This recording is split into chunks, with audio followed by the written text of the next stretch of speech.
Abonnez-vous sur notre chaîne YouTube Kadhafi Moumoudi pour ne rien manquer.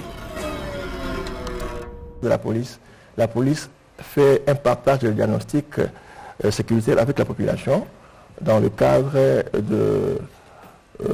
du conseil local de sécurité et de proximité qui est à l'échelon, n'est-ce pas, du commissariat où nous retrouvons le bourgmestre, nous retrouvons le commandant commissariat, nous retrouvons le chef de quartier consort. Qu'est-ce qui se passe dans ces conseils-là? Dans ces conseils-là, chacun apporte les éléments nouveaux qu'il a pu recueillir sur le terrain. Et lorsqu'on vient les partager, on fait des projets locaux de sécurité pour ensemble ramener la sérénité.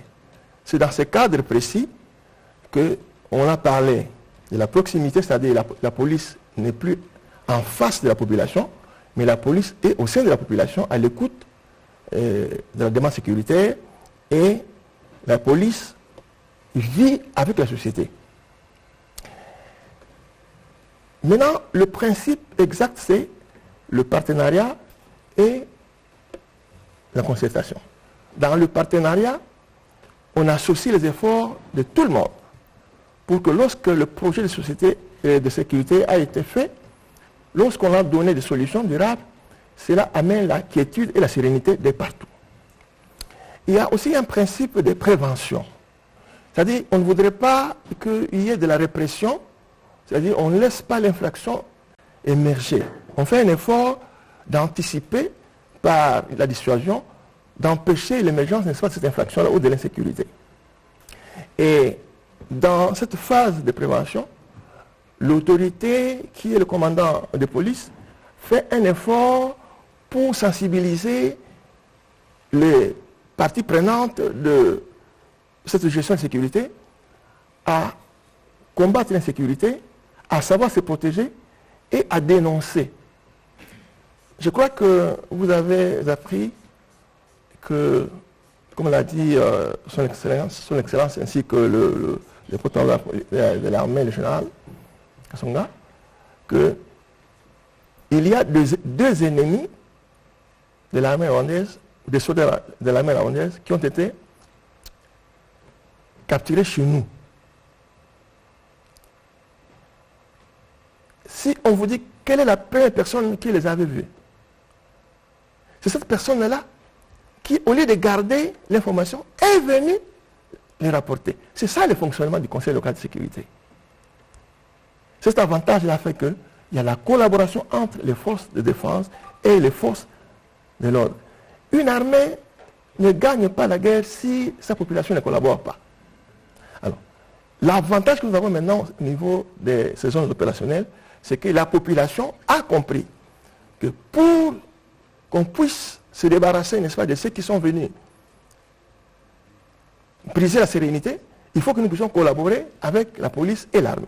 Et le cas de collaboration, c'est celui-là, c'est le Conseil local de sécurité et de proximité. Merci beaucoup, Excellence. Voilà, merci pour votre complément. Alors, nous allons ouvrir cette partie des questions pour que nous puissions apporter des éléments d'éclairage. On va commencer par Faustin Kodiasala.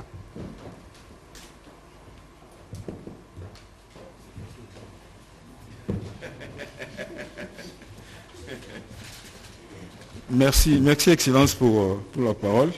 J'ai juste deux questions, une qui vous est adressée et puis l'autre au général porte-parole de l'armée. À vous, je voulais juste savoir, Excellence, on sait qu'aujourd'hui, Kinshasa a qualifié le M23 d'un groupe terroriste. Or, il est établi par principe qu'on ne peut pas négocier avec un terroriste. Parce que plus là vous avez épinglé, vous avez cité nommément le Rwanda. Alors je me dis par rapport à toute la pression internationale, parce qu'on sait que selon les informations que nous détenons, il y a une délégation de l'Union africaine qui a annoncé à Kinshasa pour justement lancer une passerelle pour engager des pourparlers de façon à ce qu'il y ait des escalades dans la partie Est.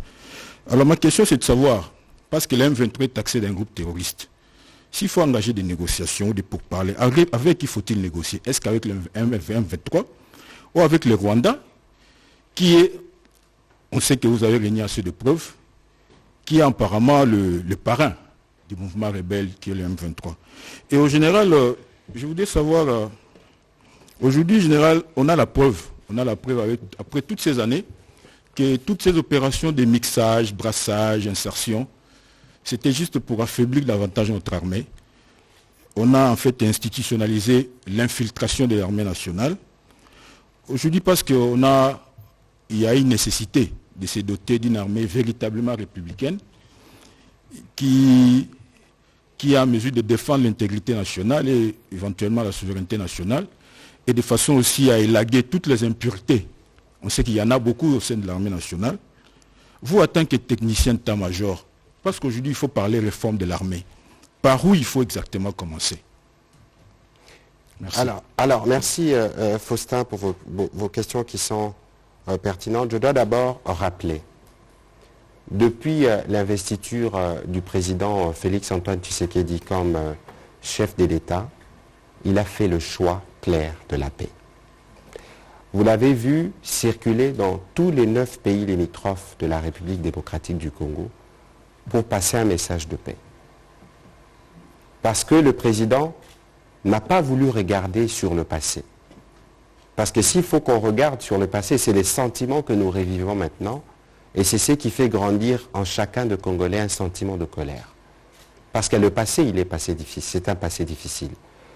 Le président de la République a fait le frais d'avoir fait le choix particulièrement de faire la paix avec le Rwanda. Lorsqu'aujourd'hui on lit la presse, on voit déjà, l'homme qu'il a même appelé frère. Les gens lui reprochent même, parce qu'il a considéré que le président du Rwanda pouvait être considéré comme frère. Nous avons malheureusement ou heureusement l'obligation de cohabiter avec le Rwanda. Et aujourd'hui, dans les mesures qui ont été prises, on aura peut-être le temps d'y revenir, il est hors des questions que nos populations, de part et d'autre d'ailleurs, soient victimes d'une attitude permanemment belliqueuse. Parce qu'aujourd'hui, nous n'aurions pas besoin, comme vous le dites, parce que le VPM Lutundula qui était à Malabo a soulevé la question, et vous avez vu la vague de condamnation unanime qu'il y a eu autour du M23, parce que je rappelle que c'est les M23 qui ont commencé les hostilités sur la MONUSCO et sur les forces armées de la République démocratique du Congo. Il ne faut pas oublier que nous sommes déjà engagés dans un processus de pacification. Le président de la République, après l'adhésion de la RDC à la communauté des États de l'Afrique de l'Est, le président de la République s'est engagé dans un processus politique, comme recommandé par ses pairs, pour discuter directement avec les groupes rebelles. Vous l'avez vu, à Nairobi. De tous les groupes rebelles, une seule faction n'a pas répondu à l'appel. Parce que les M23, il y en a 2. La faction qui n'a pas répondu à l'appel, c'est elle qui s'est permis d'attaquer les forces armées et les casques bleus. Mais quelle est la motivation derrière? Alors, dans les processus de Nairobi, il a été convenu que tous ceux qui seront réfractaires au processus politique subiraient la force. L'attitude multirécidiviste du M23 l'expose à subir la force. Parce que comment pouvez-vous expliquer que tous ceux qui ont commencé le pourparler à Nairobi, ceux qui n'ont pas pu y arriver pour des besoins logistiques, l'équipe de la facilitation du président de la République a séjourné à Beni, à Goma, à Bukavu, à Bunia, pour poursuivre les consultations.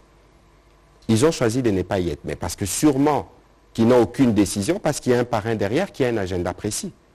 Alors, il faut qu'ils soient en mesure de dire la vérité. Qu'est-ce que finalement, c'est quoi le plan? Nous voulons faire la paix. Nous savons que la paix est difficile, du fait du passé. Mais alors, pour danser le tango, il faut être à 2. On ne peut pas être seul à vouloir la paix et avoir en face des personnes qui ont une attitude belliqueuse, qui à tout va pensent qu'ils ont plus de muscles que nous. Attention, ce n'est pas de la naïveté parce que nous avons choisi cette voie-là qui est la voie finalement que méritent nos populations parce que nous avons beaucoup à partager. Et donc aujourd'hui, pour nous, à quoi ça va servir de discuter avec un groupe terroriste qui doit être traité comme tel? C'est évident, le général vous en a fait la démonstration ici, le M23 a été de fait, pendant des années, de fait, comment ils arrivent à se réarmer pour avoir du matériel sophistiqué, aller jusqu'à écraser, à faire cracher un hélicoptère de la MONUSCO. Alors maintenant, il faut faire une trêve avec l'hypocrisie. Soit que vous voulez la paix, vous le dites, on le fait, soit que vous voulez autre chose. Et en ce moment-là, on va s'assumer. Et donc, il n'y a plus le temps. Il n'y a plus le temps. Il n'y a plus le temps. Il n'y a plus question de négocier avec des groupes. Parce qu'il y a deux options. Le processus politique a déjà été engagé. Le seul groupe armé réfractaire au processus, c'est les M23, qui choisit d'attaquer à la fois la MONUSCO, à la fois les forces armées de la République démocratique du Congo. Il n'y a pas d'autre voie que celle-là. Merci. Mon général. Oui, confrère, vous avez demandé par quoi commencer pour réformer l'armée. Vous le savez, l'armée, c'est des hommes. L'armée, c'est la formation, c'est l'équipement. Comme on dit chez nous dans l'armée, c'est les trinômes faits, formation, équipement, casernement. Ces trois facteurs, la triptyque, là, il faut commencer par là. Recruter des gens pour compléter les unités qui sont les nôtres aujourd'hui, qui n'ont pas démérité. Il faut équiper ces unités de manière moderne et ensuite il faut les mettre à des endroits où ils peuvent aller opérer et les autres restent en réserve, en cantonnement, c'est-à-dire dans des infrastructures bien propres, particularités qui sont des particularités de l'armée, et quand ils vont y rentrer, ils n'ont pas à chercher des logements, ils n'ont pas à chercher où s'abriter, où se loger. À ce moment, on contrôle la discipline, on contrôle l'homogénéité, on contrôle l'effectivité et évidemment les effectifs. Et donc la discipline est de rigueur parce que les hommes sous le commandement de leur chef, ils obéissent tout le temps. Quand j'étais jeune soldat, après l'ISTI, j'étais à CETA, la 31e brigade par an. En tout cas, j'étais logé là-bas. Il y avait appel à 5 h du matin pour commencer la journée. Il y avait appel à 13 h pour voir si tout le monde avait suivi les enseignements, donc l'entraînement, la formation. Il y avait appel à 15 h pour s'assurer que tout le monde était là et en bonne santé. Et à 18 h, nous tous on courait pour tester notre endurance et donc la performance au plan physique, mais également intellectuel. C'est cela qui doit être transphasé dans le cantonnement, dans le casernement, pour avoir les hommes sous le contrôle. Et cela suppose donc autant de discipline, autant de détermination, autant de volonté. La réforme de l'armée, c'est pas, comme le dit, il y a beaucoup de gens qui sont devenus aujourd'hui spécialistes des questions militaires. On écrit dans les médias, on passe à la télé, il y a des débats, des agoras, tout le monde vient parler. Moi, je pense, moi. Non, c'est classique. Il y a des facteurs qu'il faut réunir. Et ces facteurs, quand on les réunit, c'est des réalités incommensurables. C'est des réalités qu'il faut respecter comme telles. Ça se fait ici, ça se fait à Washington, ça se fait à Paris, ça se fait dans le monde entier. Donc, nous avons besoin des hommes.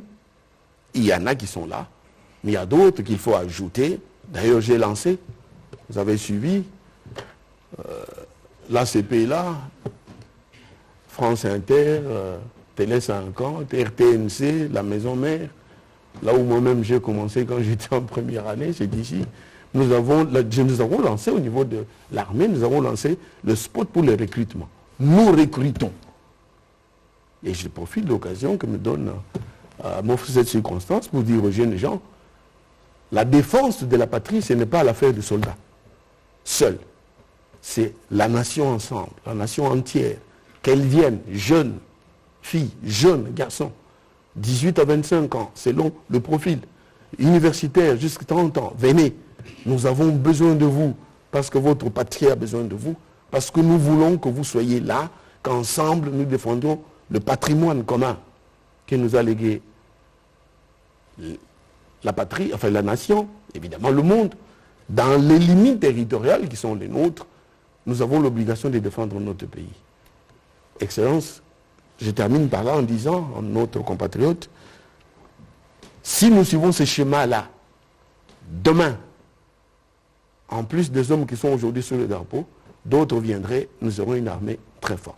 Merci. Et pour être complet sur ces sujets, il vous souviendra qu'il y a 2 semaines en Conseil de ministres, nous avons adopté la loi sur la programmation militaire qui en réalité va nous permettre d'avoir un budget qui finance, parce que l'armée c'est beaucoup en termes d'investissement, on a parlé de formation, d'équipement, de casernement, et puis pour un pays comme la République démocratique du Congo avec 9 frontières, il faut avoir des brigades spécialisées pour faire face à aux différents types d'opérations que le terrain peut requérir.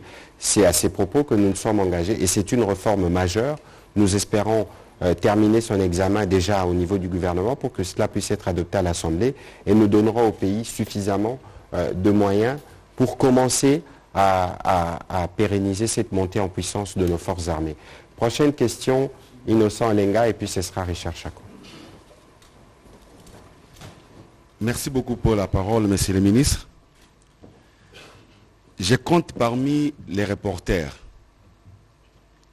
qui avaient couvert les pourparlers entre le gouvernement congolais et les M23 à Kampala, de décembre 2012 à novembre 2013. Nous les avons commencés à l'hôtel Munyonyo et nous les avons terminés en queue de poisson à l'hôtel Serena. Bien qu'il y ait des fêtes militaires des M23 sur terrain, on est allé à Nairobi et on a signé les déclarations dites de Nairobi, signées en décembre 2013 entre les gouvernements congolais et les M23. Patrick Mouya, vous êtes porte-parole du gouvernement. Dites-nous à présent que revendiquent réellement les M23 qui n'aient pas été honorés par les gouvernements congolais dans les déclarations de Nairobi. La deuxième question, je la pose à mon aîné, le général Kasonga. À ce jour, dites-nous, notre armée est-elle capable de battre l'armée rwandaise? Et parce que vous avez parlé des critères qui renforcent plutôt les troupes ou les militaires. Vous avez parlé du contrôle le matin, à midi, le soir, 15 heures qu'on sort. Est-ce que nos forces armées actuelles, nos militaires que nous avons, sont soumis à cette discipline-là? Merci. Alors, Innocent, sur la question, je ne saurais pas répondre à votre question sur... je suis porte-parole du gouvernement. Je pense qu'aujourd'hui, les faits démontrent qu'en réalité, les M23 n'ont d'autre agenda que porter les messages du gouvernement rwandais. C'est évident. Parce que vous n'allez pas nous dire que depuis tout ce temps, il y a eu de pourparlers, que des initiatives pour arriver à la paix. On n'a jamais réussi véritablement. Et pourquoi chaque fois qu'il y a des problèmes, soit que c'est là-bas qui se réfugie, soit que là-bas, c'est là-bas qui se réarme. Aujourd'hui, nous sommes entrés dans un processus de pacification voulu non seulement par le président Tshisekedi, mais par tous les chefs d'État de la sous-région. C'est un processus régional qui suppose que ceux qui viennent à table viennent en toute sincérité, en toute vérité. Et là, nous constatons par les faits sur terrain que on abuse toujours ou on essaie toujours d'abuser de notre bonne foi. Mais cette fois-ci, je ne suis pas sûr que ça passera parce que nous voulons de manière claire que le Rwanda nous dise c'est quoi l'agenda en dehors de la paix, de la cohabitation pacifique que nous voulons, pour lequel le président Tshisekedi s'est mis à dos une partie de son opinion, qui nous disent alors quelle est la recette. La guerre, mais il n'y a aucune guerre qui ne se termine pas sur une table de paix. Alors faisons l'économie. Mais pour le faire, il faut être sincère. Et je pense qu'aujourd'hui, pour tous les efforts qui viendront, parce que le message a été porté, et le président Lorenzo a été mandaté par l'Union africaine comme président en exercice de la CIRGL pour suivre et rentrer en contact avec le chef d'État, on a besoin d'avoir des discussions sincères. Parce que les discours ou les disques rayés qu'on nous chante tout le matin sur les FDLR n'a plus de sens.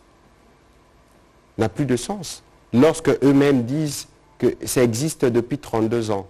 Bon, 32 ans, c'était en 90. Bon, de 90 à aujourd'hui, c'est un mouvement qui a été combattu. Vous vous souviendrez que vous étiez journaliste déjà, que le président de l'Assemblée, Vital Kamerhe, a payé de son poste à la tête de l'Assemblée parce qu'il y a eu des opérations qui ont été décidées. Aujourd'hui, tout ce qui constituait le commandement de ces forces négatives, parce qu'ils ne peuvent pas dire qu'ils sont victimes des FDLR, parce qu'ils tuent nos populations à nous. Vous avez déjà entendu une fois que les FDLR ont attaqué une partie du territoire rwandais? Non. Nous sommes les premières victimes. On les a combattus. On a défait, pour utiliser le langage militaire, leur leadership. Et donc, depuis ces années-là, ils deviennent de plus en plus puissants et forts pour menacer la sécurité des autres. Il faut qu'on soit sérieux à un moment et qu'on soit sincère. Et donc, s'il y a d'autres motivations, venez l'épuiser à la table. Comme ça, on aura épargné de vie, on aura épargné la sous-région d'un énième conflit. Parce que nous, ce que nous voulons, c'est la paix, mais nous ferons la paix avec ceux qui veulent faire la paix avec nous. Mon général. Merci, Excellence. Un petit détail quant à la question qui a été posée à son Excellence. Vous avez dit que vous avez couvert les négociations en Ouganda et puis une partie au Congo. Et vous avez dit qu'on avait signé l'accord, selon vos propres termes, en catastrophe. Cette signature est intervenue, vous étiez là-dedans, après la défaite. Il faut le souligner aussi, c'est historique. Oui, c'est après la défaite. Parce qu'il disait là-bas, nous contrôlons tel, nous contrôlons tel. On leur dit non, vous ne contrôlez plus rien du tout. Là-bas, c'est les FARDC, n'est-ce pas? Il faut le dire, c'est historique. Votre deuxième question, vous dites, notre armée est-elle capable de battre l'armée rwandaise? Pour vous, c'est une question. Moi, je pense que c'est... En fait, vous vous interrogez sur nos capacités à pouvoir faire notre travail constitutionnel, à défendre l'intégrité territoriale et à protéger nos populations. Je vous dis, il y a 2-3 ans, nous sommes crédités, nous avons été crédités la 8e meilleure armée d'Afrique. N'est-ce pas? Et toutes les armées auxquelles vous faites allusion n'étaient nullement alignées avant nous. Et vous le savez.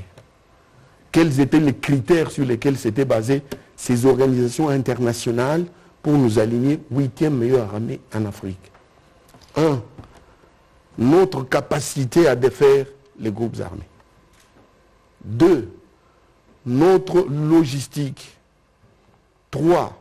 La formation des hommes.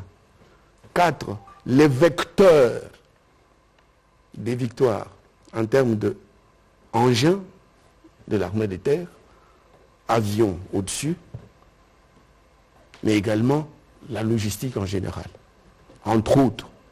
Ce sont ces facteurs-là sur lesquels se sont basées les différentes organisations internationales pour aligner, comme on a fait récemment, on vient de nous mettre 11e. Donc on a reculé d'un pas. On est aujourd'hui 11e. Je sais que vous alliez poser la même question. 11e. Mais souvenez-vous, votre armée, celle que la plupart des gens vilipendent, elle a défait la LRA dans ce pays, sans apport extérieur. Elle a défait l'ADF en 2014. Vous étiez là? Vous étiez là, à Madina. Nous avons passé nuit à Madina avec le général Baouma, d'heureuse mémoire. Vous étiez là. C'est la même armée. Nous avons neutralisé de manière définitive la plupart des Maï dont on disait qu'ils étaient les dieux et l'enfer. Nous les avons défaits à ce moment-là.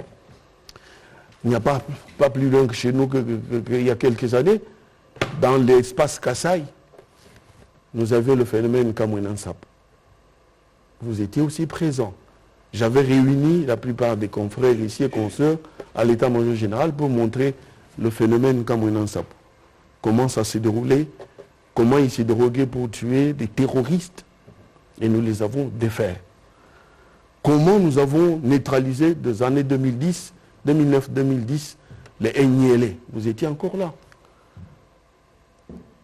Et n'oubliez pas que bien avant cela, dans ce pays, j'étais à la 31e brigade parachutiste à Ceuta. Nous allions en promenade dans tous les pays que vous connaissez, auxquels vous faites allusion, même si on ne vous les citait pas. Une compagnie descendait, c'était la débandade. Donc nous étions la meilleure armée. Nous les sommes. Par moments, des problèmes arrivent. Dans la montée en puissance, comme on dit. Vous savez, l'Ukraine aujourd'hui, c'est une puissance. Elle a eu des problèmes à un moment donné, mais elle demeure une puissance. On le sait. Qu'est-ce qui dit que le Congo n'est pas une puissance au plan militaire sur le continent africain? Parce que les ressources humaines qualifiées existent, les ressources matérielles existent, les efforts sont consentis au niveau du pays par le gouvernement, avec en tête le commandant suprême chef de l'État, qui dégage régulièrement des ressources financières suffisantes pour nous aider à mener nos missions comme il se doit. Et je vous dis donc, en ce qui concerne l'exécution de nos missions constitutionnelles, nous avons beaucoup de capacités. Alors, si vous voulez faire des comparaisons, je vous laisse l'attitude de faire des comparaisons, mais nous faisons notre travail avec compétence. Par moment, des difficultés arrivent, mais nous le faisons très bien. Merci. Un complément? Oui, merci, Votre Excellence. Excusez-moi, Excellence, parce qu'il a posé une deuxième question. Il a demandé si notre armée, nos militaires actuellement sont soumis au même contrôle régulier que ce que nous avons connu quand nous étions soldats à 7 ans. Oui. Je voudrais vous dire que ce n'est pas partout que ce contrôle est exécuté. Pour quelles raisons? Hier, la plupart des casernes avaient été conçues pour un effectif bien précis. Aujourd'hui, nous sommes au-delà de cet effectif. Et donc, tous les militaires de FARDC ne sont pas tous logés. À ce titre-là, je ne peux pas affirmer ici, ce sera un mensonge, que tous, en même temps, sont soumis au contrôle régulier, comme ça se faisait à l'époque. Nous sommes en train d'aller vers là. C'est pour ça que le ministre a parlé des efforts consentis par le gouvernement.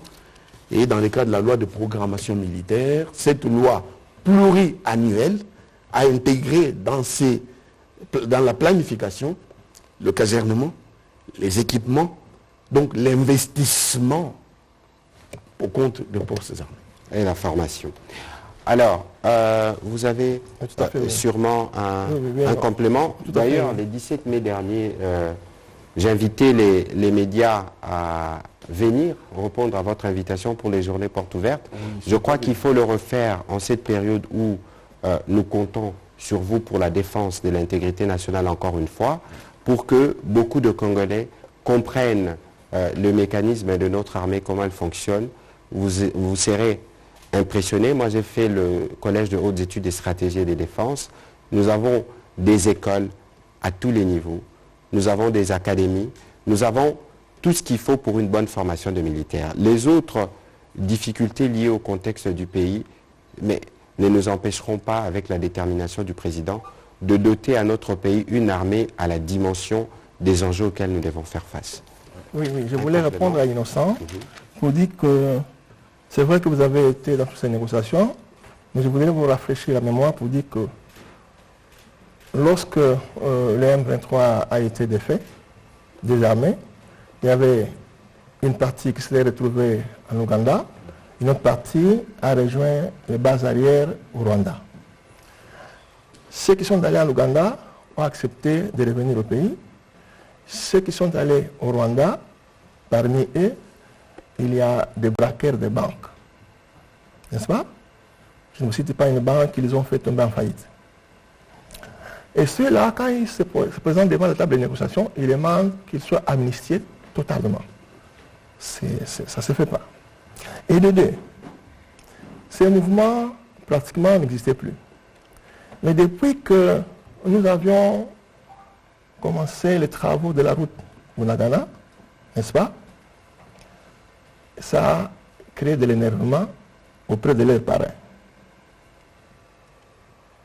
Et depuis qu'il y a eu état de siège, les recettes ont tari de l'autre côté, il y a eu énervement. Vous qui voulez les causes, il faut bien les noter. Et alors qu'est-ce qu'on fait? On ouvre la cage, on demande au berger qui est là d'attaquer, n'est-ce pas? Et donc vous avez l'explication. Et s'agissant, n'est-ce pas, de l'armée, vous posez la question de savoir si nous sommes capables de défoncer l'armée rwandaise. Vous savez, quand vous êtes habitué, n'est-ce pas, à frapper quelqu'un chaque matin, jusqu'au soir, détrompez-vous. Cela constitue pour lui aussi un entraînement. Et donc, le fait pour nous de subir la guerre pendant 20 ans, pensez-vous que maintenant, que nous sommes affaiblis ou nous sommes dans une situation, n'est-ce pas, de prendre des initiatives? Merci beaucoup, Excellence. Merci. On va prendre Richard Chako, puis Benoît Niemba.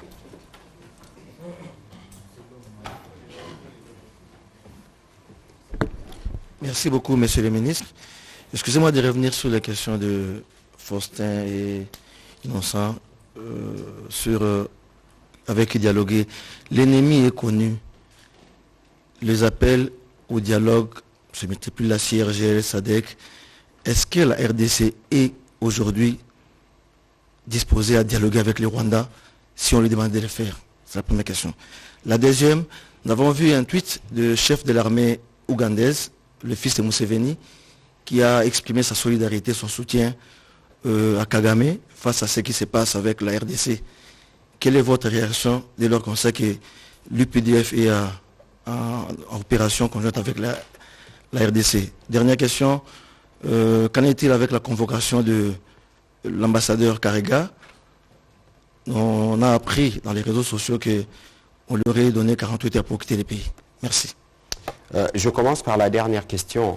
Je pense qu'ici, j'avais fait la restitution des conclusions de la réunion du Conseil supérieur de la défense où nous avons dit que l'ambassadeur sera convoqué. Je vous ai dit tout à l'heure que le ministre Lutundula était à Malabo, sûrement partance pour New York. Je pense que demain, le Premier ministre va instruire, désigner la personne qui va recevoir l'ambassadeur en lieu et place du ministre des Affaires étrangères qui est encore, pour des raisons évidentes, en mission parce que, si vous ne le saviez pas, le Conseil de sécurité organise une session spéciale et la question des discussions de Nairobi sera au cœur des échanges au niveau du Conseil de sécurité. Contrairement à ce que le ZOL veut donner comme image, le processus de Nairobi est un processus qui a été unanimement salué par toutes les organisations internationales qui suivent la situation et qui veulent le retour de la paix ici. Et à ce titre, le vice-premier ministre, ministre Lutundula, portera le message. Je pense que demain, l'ambassadeur sera notifié de notre désapprobation tel que cela a été prévu. Alors, vous avez parlé de dialoguer. Vous savez qu'actuellement même, les Russes et les Ukrainiens continuent de parler parce que c'est par l'Ukraine que les Russes fournissent le gaz à l'Europe. Et nous, cette situation ne nous écartera pas de la voie royale que nous avons choisie. Aujourd'hui, on veut nous mettre dans une situation de défense et d'intégrité du territoire et nous donnerons tout pour ça. Mais l'objectif de départ pour nous, comme pays central au cœur de la sous-région, c'est de dire aux autres, nous avons, nous, été victimes pendant des années de la plupart de nos voisins. Je me fais l'économie de vous faire un rappel de certains faits historiques. Mais comme je vous l'ai dit, nous avons fait le choix de regarder les futurs. C'était en réalité un choix de grandeur à la dimension de notre pays. Et donc aujourd'hui, nous ne pouvons pas fermer toutes les options des discussions, mais à condition que ceux qui veulent discuter avec nous viennent avec un esprit sincère, comme le nôtre. Notre sincérité qui peut passer dans notre opinion publique. Parfois un peu comme de la naïveté, parce qu'il y a des gens qui disaient, bon, vous faites ça, mais vous allez voir, ils feront ceci, ils feront cela, ils feront ceci, ils feront... Et j'espère que cette épreuve leur enseigne, leur donne des leçons, parce que l'élan de mobilisation que nous sentons dans la population, autour de notre armée, autour de nous-mêmes, nous galvanise davantage. Et donc, il faut considérer que nous défendrons l'intégrité de notre territoire à tout prix, si les gens pensent qu'ils peuvent continuer à s'y hasarder.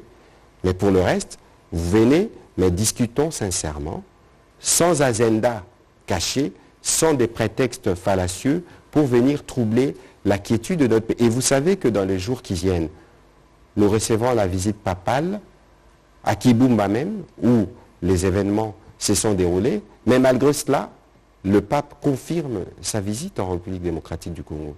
Et donc, c'est un exemple, la semaine prochaine d'ailleurs, nous recevrons le roi de Belge qui va séjourner dans la région.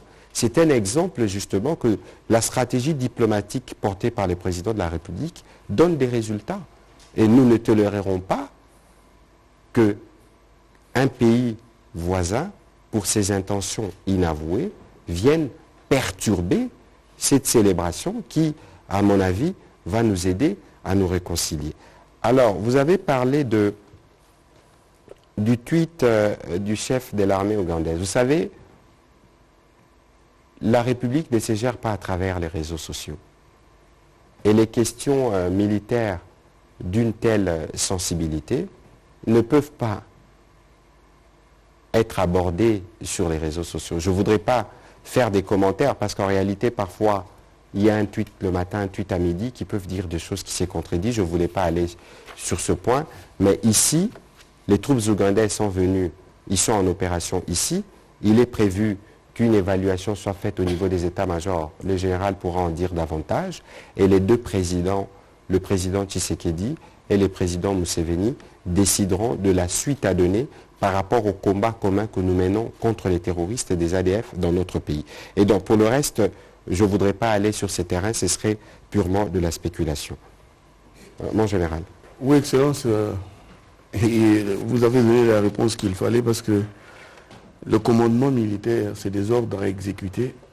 Et quand nous recevons des ordres à exécuter, on ne vient pas les clamer, les porter sur la place publique, parce que tout simplement, c'est des ordres militaires et des secrets défense. Je voudrais, avec l'autorisation de son Excellence, revenir un peu sur nos exploits, nos capacités, par rapport à la question qui avait été posée bien avant.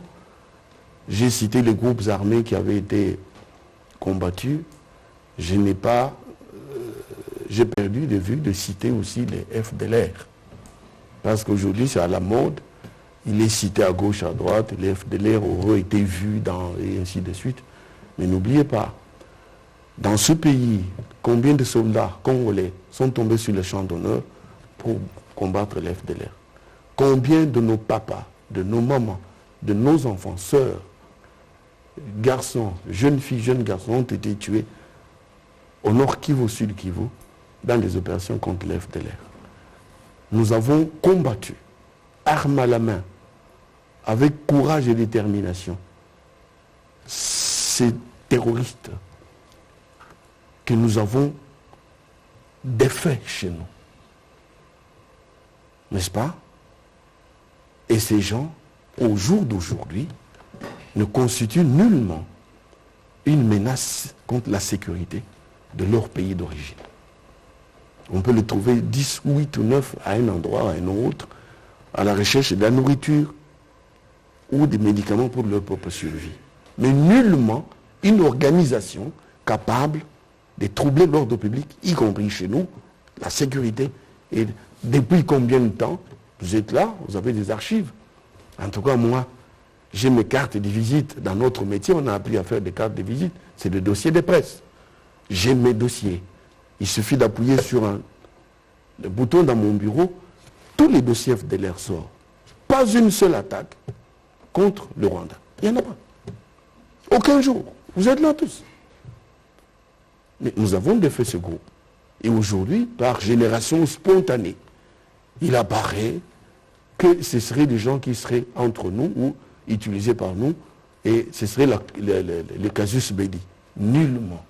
Un faux fuyant parce que ces gens ont été défaits au même titre que la LRA d'origine rwandaise et ougandaise, nous les avons défaits. Donc, parmi les groupes éradiqués, ILF, DLR, ils ont été la cause de la mort, de la violence, des atrocités dans notre pays. Ils fuient leur pays. Ils viennent tuer chez nous. Et ils ne sont pas acceptés chez eux pour aller dialoguer avec leurs institutions.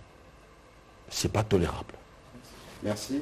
On va prendre Benyani Ambapi, Kamanda wa Kamanda. Excellence, j'ai deux questions pour vous et deux questions pour le porte-parole militaire. L'FCC a évoqué la responsabilité de régime du Tshisekedi dans cette crise sur la rébellion des M23. On aimerait avoir votre commentaire, monsieur le porte-parole du gouvernement. Deuxième question. Aujourd'hui, il y a de mouvements citoyens qui ont manifesté vers la gare centrale pour demander effectivement la rupture diplomatique de l'ère entre le Rwanda. Et le mercredi, ils ont promis d'aller aussi faire un sitting devant l'ambassade du Rwanda. Est-ce qu'ils ont le soutien du gouvernement ou ils seront dispersés comme d'habitude? Pour le porte-parole militaire, est-ce qu'on peut avoir des détails? Aujourd'hui, il y a eu 15 morts et 2 véhicules brûlés sur la route de Boulongo, territoire de Béni. Il se peut que c'est l'œuvre de EDF et je profite pour poser une sous-question. Où en sommes-nous sur la mutualisation des forces sur la traque de EDF? Je n'entends pas très bien. Où sommes-nous avec? Mutualisation des forces avec UPDF sur la traque de EDF.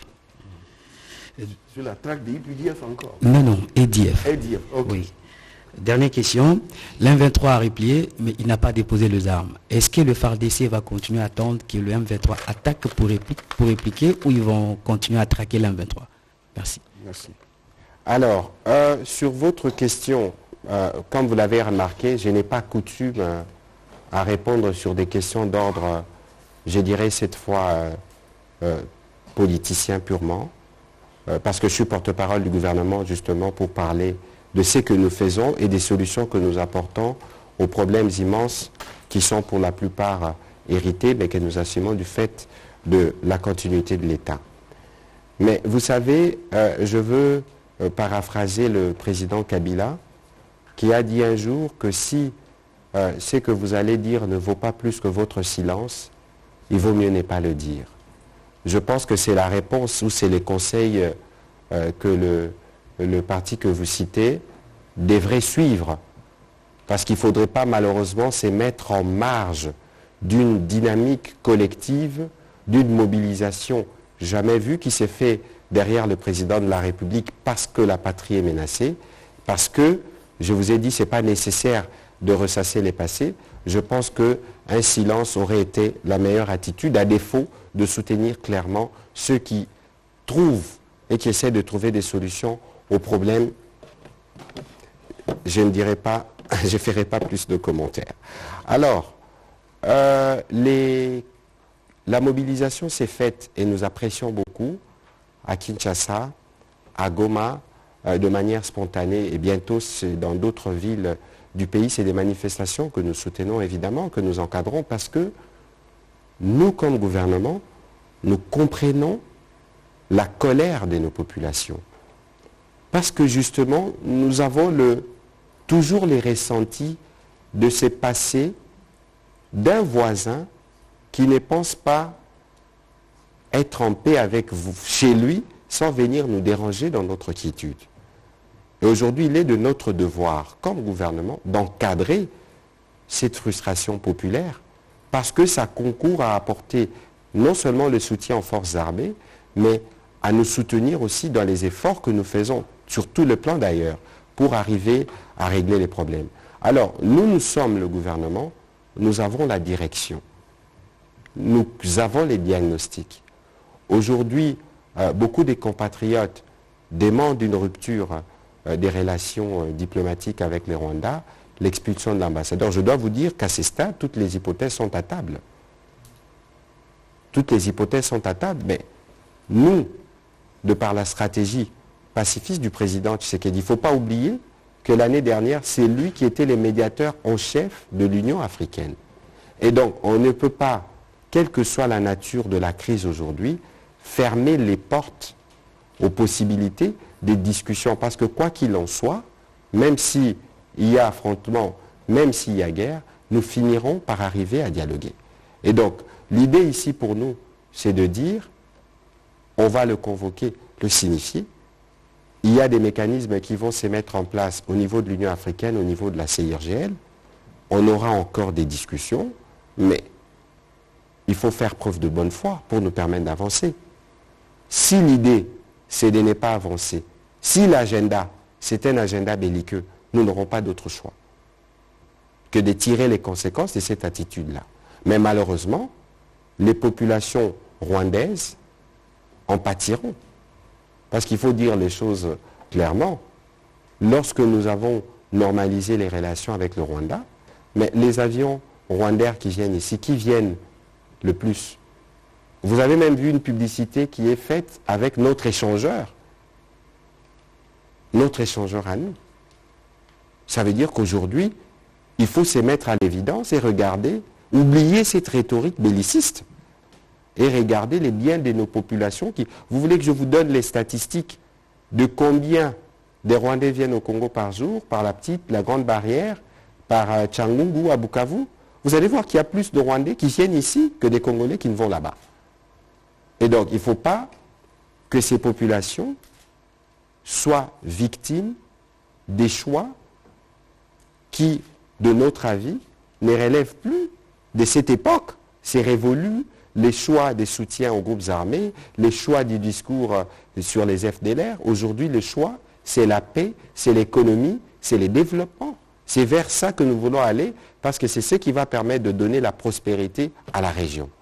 Et donc, nous nous en tenons à ça. Alors, sur votre commentaire, si ils seront dispersés, bon, je sais que ça c'est une petite boutade pour laquelle vous aurez une réponse tout à l'heure. Mon général. Merci bien. Vous avez demandé où en est-on avec la mutualisation. Vous savez, les accords militaires, c'est comme au plan politique, au plan stratégique, ça se signe pour une période bien précise. Et il y a des assignations qui sont assorties d'un arrangement, un gentleman agreement, il y a un arrangement de quel découlent des assignations bien précises. Nous, entre nous, ceux-ci feront cela dans autant de temps, les autres feront ceci dans autant de temps. Nous sommes dans la période d'exécution de ces assignations-là. Le moment venu, nous allons passer ensemble à l'étape de évaluation. Et quand nous allons évaluer, nous vous rendrons compte parce que c'est une obligation nationale. Vous avez aussi parlé de M23. Vous savez, vous aviez suivi le compte rendu qui a été fait par le porte-parole du gouvernement à l'issue de la réunion du Conseil supérieur de la défense élargi au président du Sénat et de l'Assemblée nationale. Il a été décidé notamment que le M23 était un mouvement terroriste et qu'il sera traité comme tel. C'est une décision prise, et de cette décision découle une attitude militaire. Et cette attitude militaire, c'est un ordre à exécuter et qui sera exécuté. C'est tout. Voilà. Un petit commentaire? La police qui réprime? Oui, il s'agit ici d'une manifestation spontanée qui a comme objet un objet licite, c'est le soutien apporté aux forces armées pour chasser l'ennemi de notre territoire national. Et dès que ce rassemblement s'est fait, la police est en droit de descendre illico presto pour les encadrer afin qu'il n'y ait pas un débordement. S'il y a débordement, nous allons les disperser. Mais s'il n'y a pas de débordement, nous allons les encadrer parce qu'ils apportent le soutien à la police, à l'armée, au président de la République. Et cela encourage ceux qui sont en première ligne là-bas d'en découdre avec ceux qui semblent nous empêcher de respirer. Et donc, même vous n'allez pas dire le contraire de ce que moi j'ai dit. C'est apprendre à mettre dans la jurisprudence. Voilà. On va prendre Kamanda à Kamanda. Et puis après, on prendra les deux dernières questions.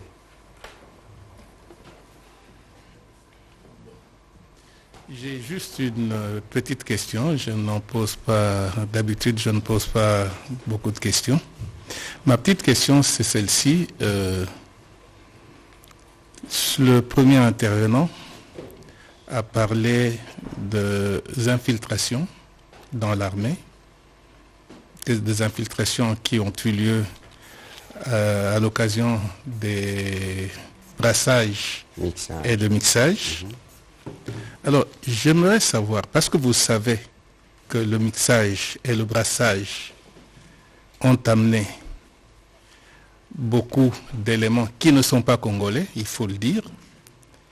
Est-ce que l'armée a pensé à vérifier les identités ou à penser à identifier tous les éléments qui sont sous le drapeau?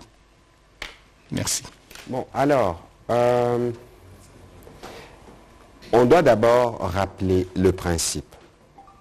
Parce que lorsque le président de la République s'est adressé aux différents représentants de groupes armés réunis à Nairobi, il leur a tendu la main.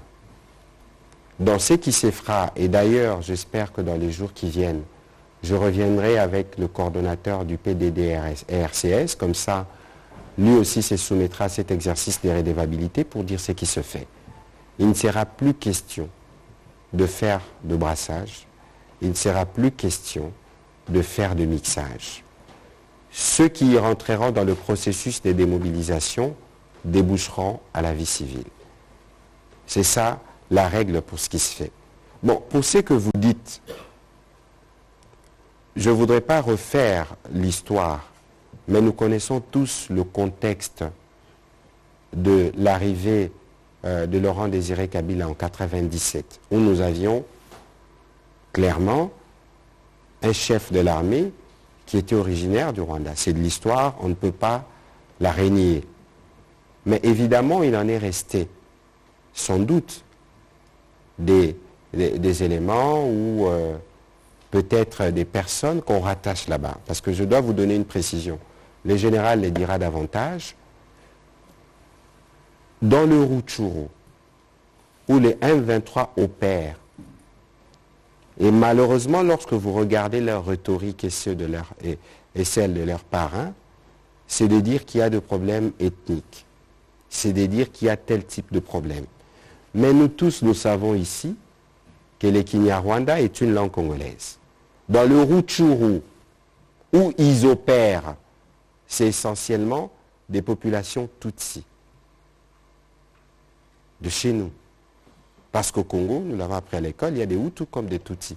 Pourquoi alors ils se déplacent, ces populations, lorsque ceux-là qui viennent parfois sous le prétexte fallacieux de la défense du triple? C'est pour ça que très rapidement, vous nous avez vu prendre les devants et les gouverneurs militaires ont pris les devants pour éviter qu'on glisse sur une question communautaire, les questions communautaires, parce que malheureusement, dans un contexte comme les nôtres, il peut y avoir des excès, il peut y avoir des dérapages. C'est pour ça que nous disons à tout le monde, et le général, le porte-parole de la police a bien fait d'expliquer ce que c'est la police de proximité. Il est du devoir de l'armée de défendre l'intégrité du territoire.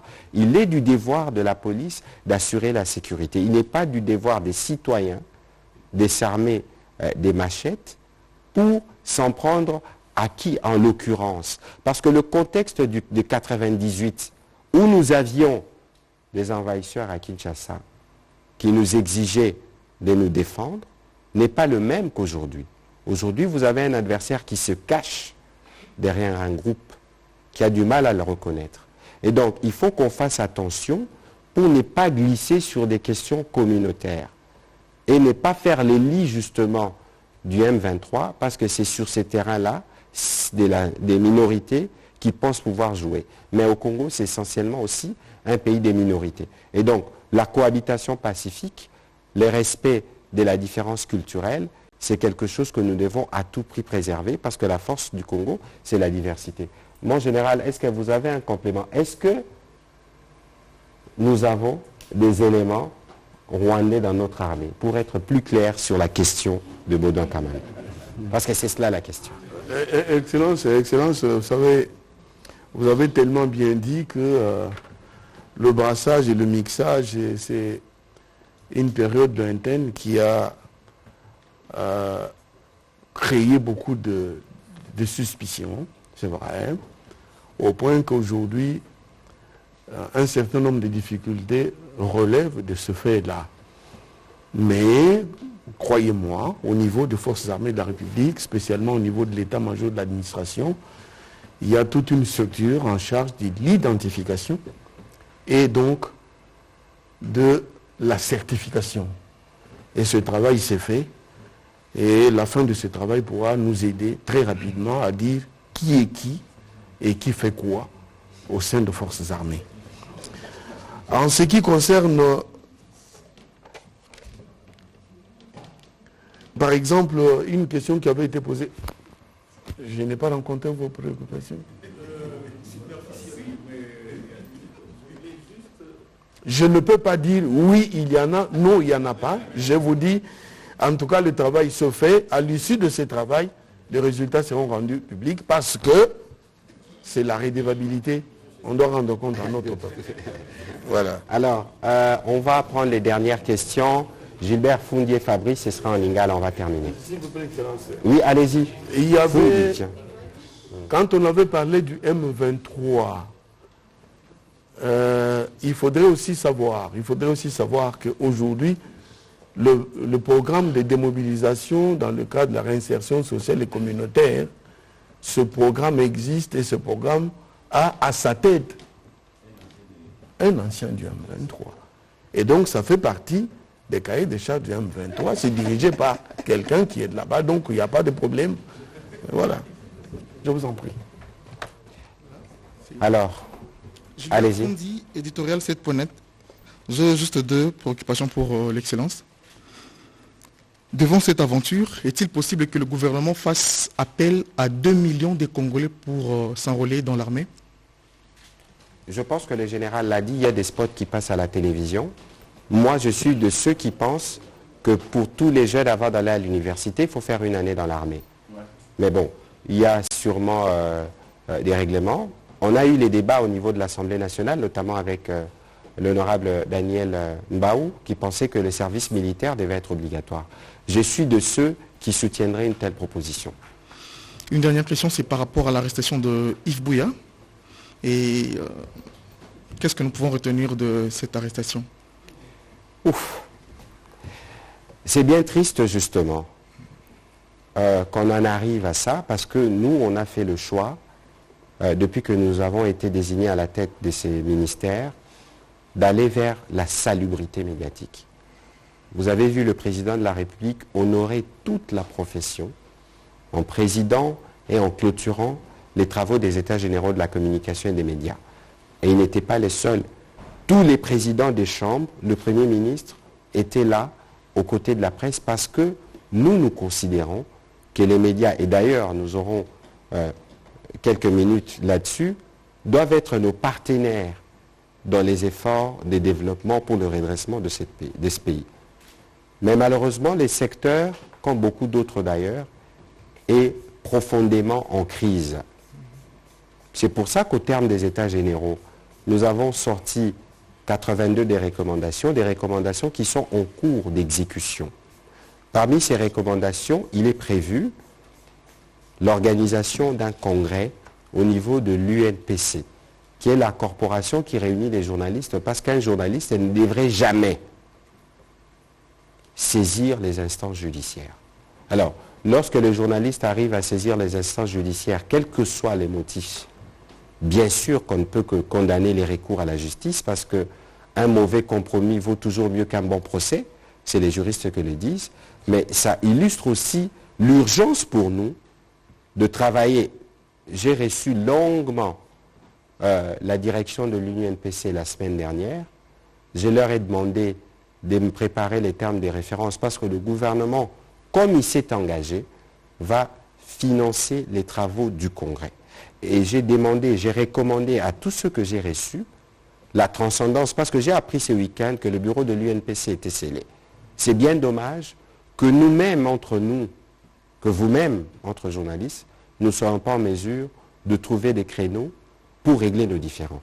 Alors, sur la question des Yves, j'ai discuté avec l'avocat, Maître Kovo Ingila, aujourd'hui. Ils étaient en audition parce que je m'informe quotidiennement. Et avant de monter sur ces plateaux, j'ai vu qu'il allait à Makala. Donc, je n'ai pas eu le temps de lui reposer la question parce qu'il était question de faire une demande des libertés provisoires. Mais ceci dit, dans la mesure, parce que tout ceci ne concourt pas à redorer l'image de la profession. Et lorsque GED fera son rapport, on dira violation de ceci, mal. Et là, on va charger le gouvernement, sans doute, alors que là, à l'occurrence, c'est un conflit entre deux journalistes qui aurait pu être résolu en amont si les organes opéraient de manière optimale ou si les autres structures pouvaient s'impliquer. C'est bien dommage et j'espère que ces cas ne se répètent pas. Pour la suite, on va essayer de suivre le processus avec les avocats du journaliste Yves Bouya. Bon, Général, j'aurais voulu que vous puissiez rebondir sur la première question, sur l'enrôlement dans l'armée. Oui. Nous sommes en train d'enrôler en ce moment, demander aux jeunes gens, sensibiliser, jeunes filles, jeunes garçons de venir. Je vois parmi nous, il y a des consoeurs, j'ai été au niveau des journées portes ouvertes à Ndola, à la base militaire d'Ndolo, où j'avais reçu des universitaires venus de l'université de Kinshasa, l'université Panté, le général Mbouyi Tivouadi, grande sœur de Tivis,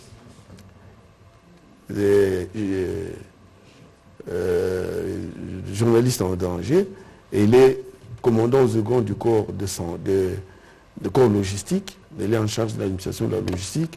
Donc, sensibiliser des jeunes filles, comme j'en ai vu à l'IFASIC, qui sont en train de s'inscrire ou vouloir venir. Je leur ai dit, tant que nous sommes encore là, je suis encore là, qu'elles peuvent venir, nous allons les aider à... Mais, il a parlé de 2 millions. Une chose est de recruter, une autre est de ne pas aller au-delà de ce que nous pouvons. En ce moment précis, prendre 2 millions de personnes pour le former, ça demande beaucoup de bourses, beaucoup de ressources financières. Et à mon niveau, au niveau de l'armée, je ne suis pas capable de répondre au niveau, en ce qui concerne la responsabilité du gouvernement à dégager des ressources pour recruter 2 millions de personnes, parce que dites-vous bien, une recrue ordinaire coûte énormément cher en termes de formation et d'équipement, parce que la formation peut durer, la base peut durer d'entre 6 à 9 mois avant que cette recrue civile devienne soldat et entre dans un centre d'entraînement pour se perfectionner. Centre d'instruction, centre d'entraînement. Et c'est des ressources qu'il faut dégager. De toute façon, on a une loi de programmation militaire. Nous irons, Madame Gilles Tabou, spécialement alors, parce que vous représentez aujourd'hui la majorité minoritaire. Pour votre question rapidement, et puis ce sera la question en lingala pour terminer.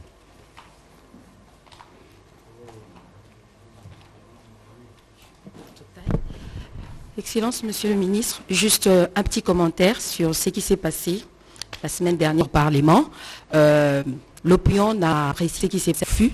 Vous êtes encore député national, bien que vous soyez ministre aujourd'hui.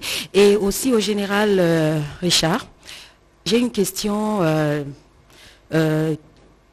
sur le renseignement. Comment ça se passe un peu au niveau de l'armée? Parce que on se pose la question comment les 2 éléments arrêtés récemment ont été retrouvés en République démocratique du Congo alors qu'ils sont de Rwandais et de l'armée rwandaise.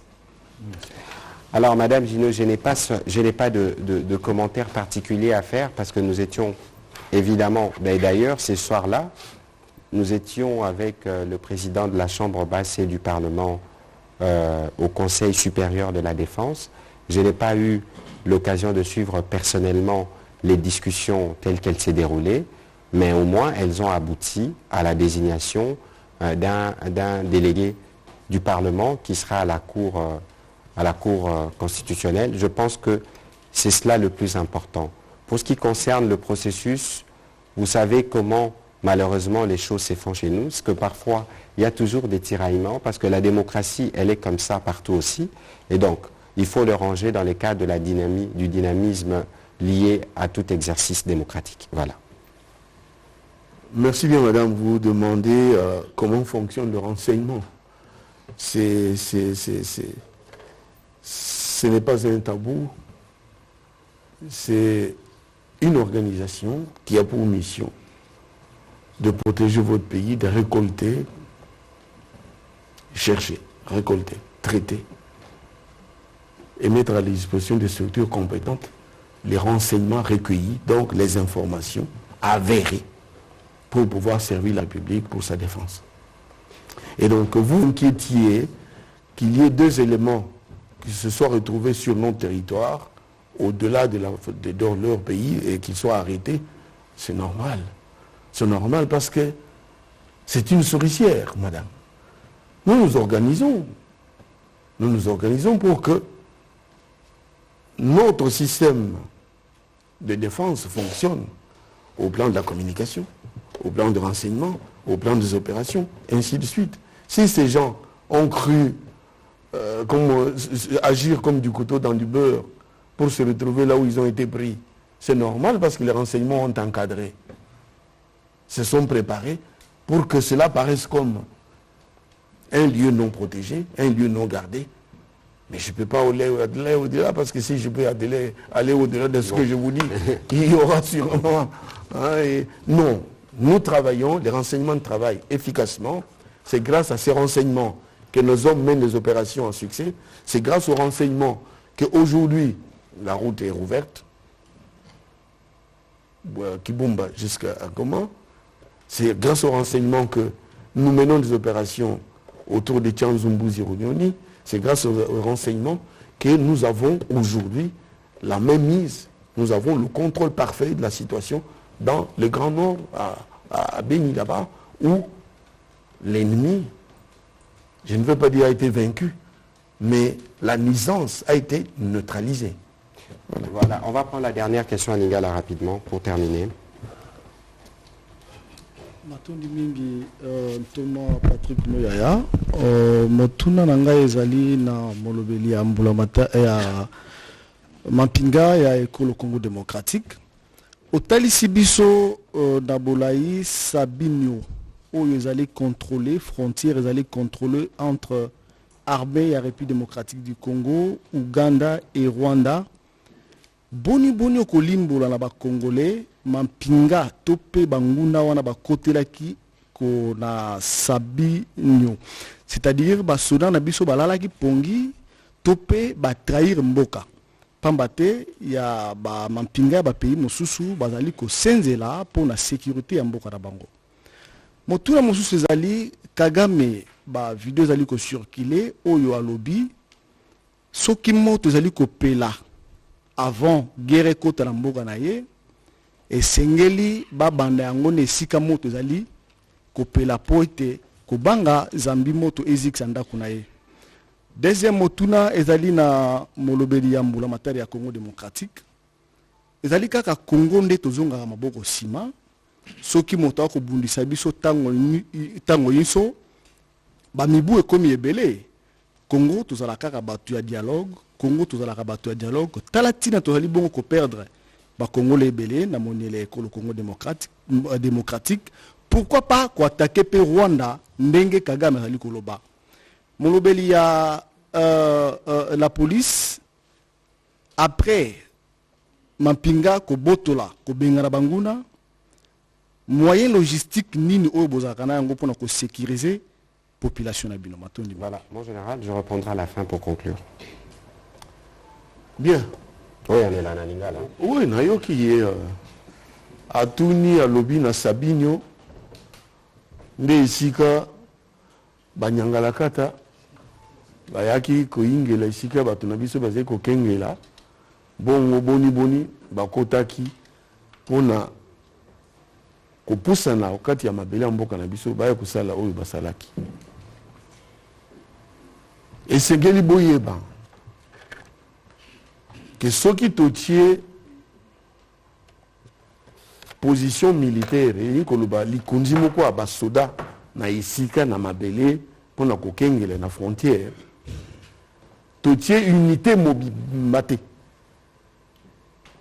par exemple bataillon ils en a bamboka mususu 1000 personnes mais si comme mususu organisation il y a 700 mususu 800 mususu 500 ça dépend du système boko bimisa basoda ata merci ndambu na basoda section moko toloba batu bayoka malamu ata 12 personnes ata 20 personnes bokamati bango botie na esika po bakengele ezeli basinzili batalaka bamonoko bazali na manduki po basala musala na bango batalaka bamonoko bazali na kati ya dispositif ekozala mwa musika ata 10 ou 7 ou 15 ou 20 km mais bango bazali awa bazomona oyo nyonso bakomona bakoyebisa na nsima ke tomoni eloko boye mais so babimeli bango babandi kobunda moko na bango kati na bango musala na ezali na singalo alo akoyebisa nsima mokonzi awa esika tozali bato baatake biso toyebi te ezali banani bakoteli biso na dispositif na biso esengeli kotia biso maboko po tobunda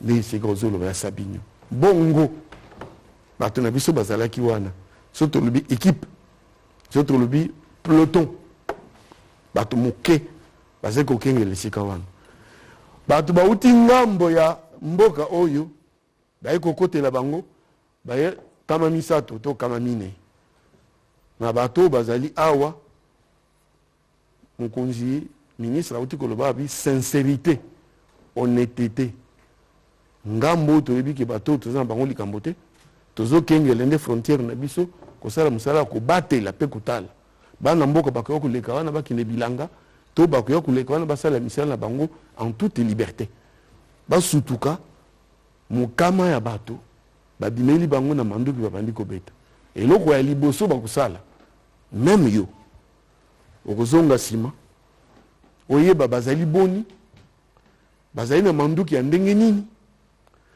mouvement intention na bango balingi basala nini pe balingi bakenda wapi mama oti kotuna kala mingi te musala ya renseignement nde yango wana na bato bazali wana soki 12 soki 15 baza na moko to mibale misato kati na bango musala bango renseignement bayebisi bango tomoni ke intention ya bato oyo ezali ya kokamata esika oyo soit bakotisa bato soit bango moko bakamata polo baya na moto makasi babeta soki biso tozongi nsima bongo baya kotia bato moko wana bie bango moko bavanda wana intention ya bango ye kobima nsima na ntango oyo bakoti esika oyo bato na biso bazongi nsima nde babeleli baye bazali mo mosika baye tondongbani esika wana tobetani évidemment tolongaki conclusion mon général oyebi bien aussi oyebi bien tolongaki esika wana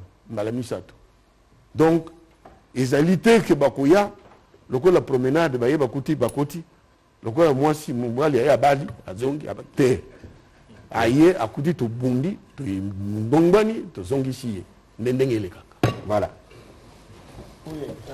mokolo moko tozalaki awa motuna moko esalamaki babi mpona nini policier baza kotikali na mandoki nga nayebisaki bino ke bakotikali na mandoki bakopesa matraki te bakopesa mpe mandoki mpo na kobundisa monguna oyo bie moyibi oyo azali na mandoki na maboko lokola awa kibumba ezalaki débarrassé na baennemi na avant midi na ntongo na lelo police ntango armée akei na profondeur na policier bake wana bakotinda policier oyo aza na matraki te na ngonga oyo bakotinda groupe mobile d'intervention oyo ayebi kobete masasi kitoko mpenza na mbanzi esengeli ke ntango yo oza koya oyebi ke ndenge moto aza kobeta moninga kuna na trou du fusilier olobi ke non wana ayekoli mosala kobeta mandoki wana donc na kati na polise ezali na baoyo bayekoli kobete pene mandoki lokola gmi wana groupe mobile d'intervention baleni nde bakotia bango place wana kuna sikoyo soki mpenza kimi ekoti mpenza ti bayebi ke mwa 50 km mwa 30 nde bato oyo bazali territorial nde baye sikoyo territorial te na kibuma soko oke kuna okuta mobali mwasi na mbanzi na ye otali Voilà. Nakosilisa na motuno otuni omoni biso toza République démocratique ya Congo. Mboka na biso eza mboka ya munene, hein, le deuxième pays le plus grand ya continent. Toza na besoin biso, toza neti mutu à train na région nyonso biso tozali. Biso nde photo mema pe développement ya Afrique. Nde bongo batalelaka biso. Badongolo miso nyonso bayaka gauche baye droite na makanisi ke baoki ozwa mwa ndambu bakutanaka toujours. Biso toza bato ya kimia. Me kimia elakisi kozala yuma te. Soko tumboli okomona. Batumbola deja pe bamona. Lelo biso président Tshisekedi depuis akoma na bokonzi ya lobi. Na yebi ke passer na biso eza difficile o elekaki. Mais kasi eza neti bandeko obotana na bango libumu moko.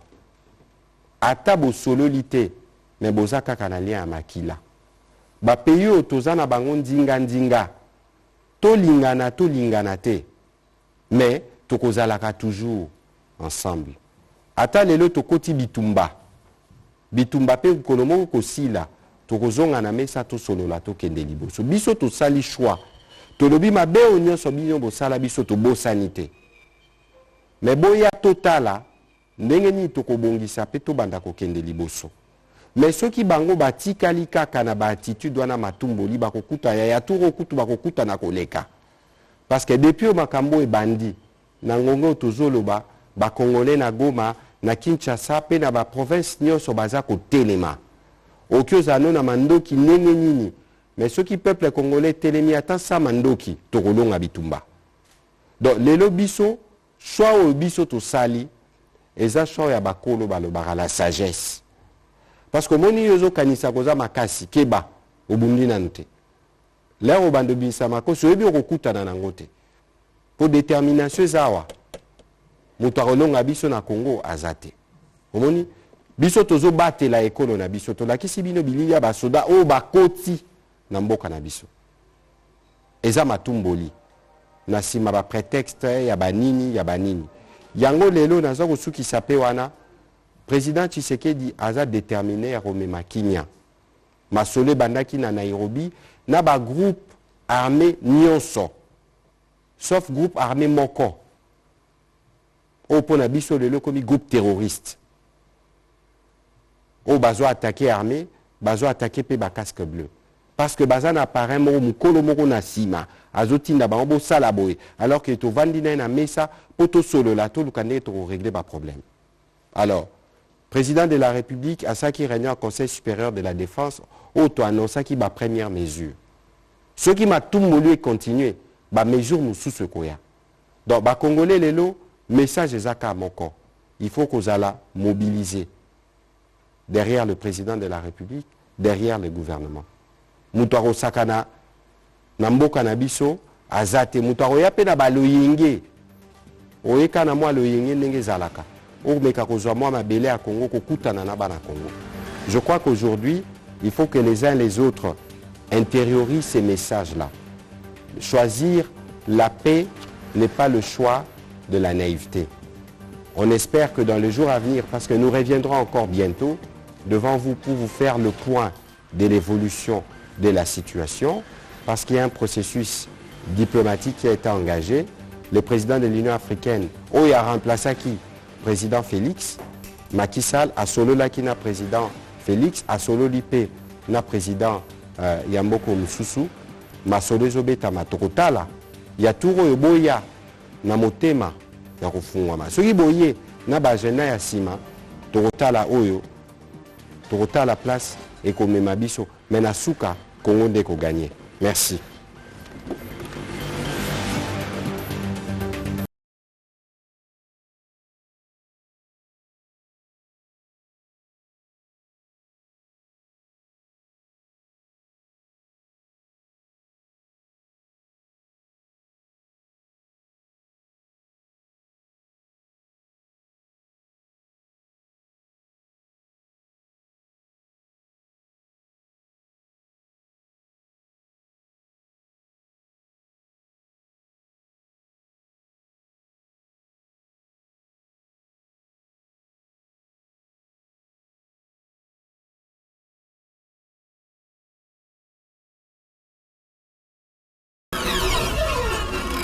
Abonnez-vous sur notre chaîne YouTube Kadhafi Moumoudi pour ne rien manquer.